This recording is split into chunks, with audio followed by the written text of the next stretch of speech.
सनातन धर्म को लेकर जारी बहस में उत्तर प्रदेश के सीएम योगी आदित्यनाथ की हुई एंट्री। मुख्यमंत्री योगी आदित्यनाथ ने गुरुवार को डीएमके नेता उदयनिधि स्टालिन के सनातन के खिलाफ बयान को लेकर विपक्ष पर तीखा हमला बोला। कहा कि जब रावण अपने पूरे अहंकार के साथ सनातन धर्म को नष्ट नहीं कर सका तो 2 टके की राजनीति करने वाले परजीवी ऐसा कैसे कर सकते हैं। सीएम योगी ने कहा, देश की प्रगति कुछ लोगों को हजम नहीं हो रही है। सीएम योगी ने पहली बार सनातन धर्म पर जारी बहस पर प्रतिक्रिया दी। वे गुरुवार को लखनऊ में कृष्ण जन्माष्टमी मनाने के लिए आयोजित एक कार्यक्रम का हिस्सा बने। सीएम योगी ने कहा कि ऐसे समय में जब देश नई ऊर्जा और उत्साह के साथ हमारी विरासत का सम्मान करते हुए सही दिशा में आगे बढ़ रहा है तो कुछ लोगों को ये हजम नहीं हो रहा है। उन्हें भारत की बढ़ती वैश्विक प्रतिष्ठा और स्थिति पसंद नहीं है। अमृत काल में भारत तेजी से प्रगति कर रहा है, हर दिन नई उपलब्धियां लिख रहा है। देश की प्रगति को कमजोर करने और रोकने के लिए कुछ लोगों ने हमारे सनातन धर्म पर उंगली उठाने का सहारा लिया है, जो कि गौरवशाली देश के लिए निंदनीय है। बाबर और औरंगजेब के अहंकार से बचा रहा सनातन।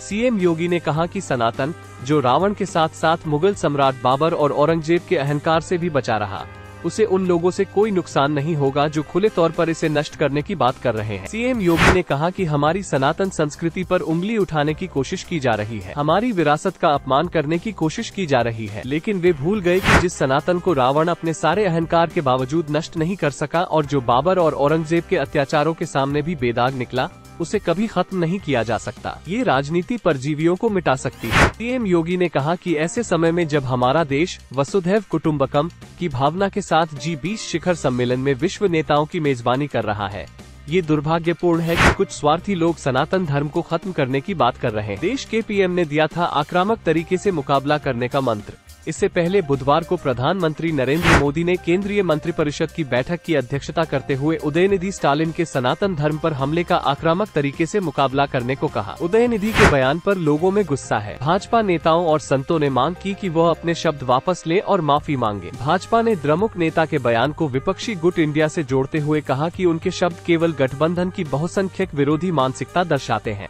आज का समय जब पूरा देश एक सकारात्मक दिशा में आगे बढ़ने के लिए कार्य कर रहा है, अपनी विरासत का सम्मान करते हुए एक नई ऊर्जा से आगे बढ़ने का कार्य कर रहा है। उन स्थितियों में बहुत सारे लोगों को ये अच्छा नहीं लगता। भारत की प्रगति, भारत की समृद्धि, वैश्विक मंच पर भारत जिस एक नए अवतार के रूप में जाना जा रहा है, कुछ लोगों को यह अच्छा नहीं लगता।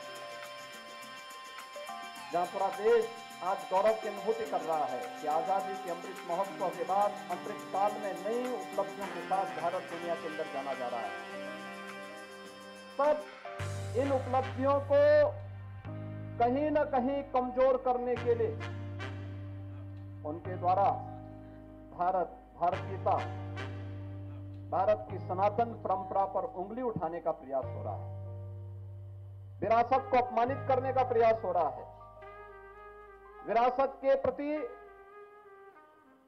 समाज की दृष्टि को कमतर करने का कुत्सित प्रयास हो रहा है। लेकिन इनसे सब भूल गए कि जो सनातन नहीं मिटा था, रावण के अहंकार से जो सनातन नहीं टिका था, कंस के ओंकार से जो सनातन नहीं मिटा था, बाबर और औरंगजेब के अत्याचार से वह सनातन इन तुच्छ सत्ता परजीवी जीवों से क्या मिट पाएगा। आज इनको स्वयं अपने कृत्यों पर लज्जित होना चाहिए। मानवता का धर्म जो सनातन धर्म है, उस पर उंगली उठाने का मतलब मानवता को संकट में डालने का कुत्सित प्रयास है।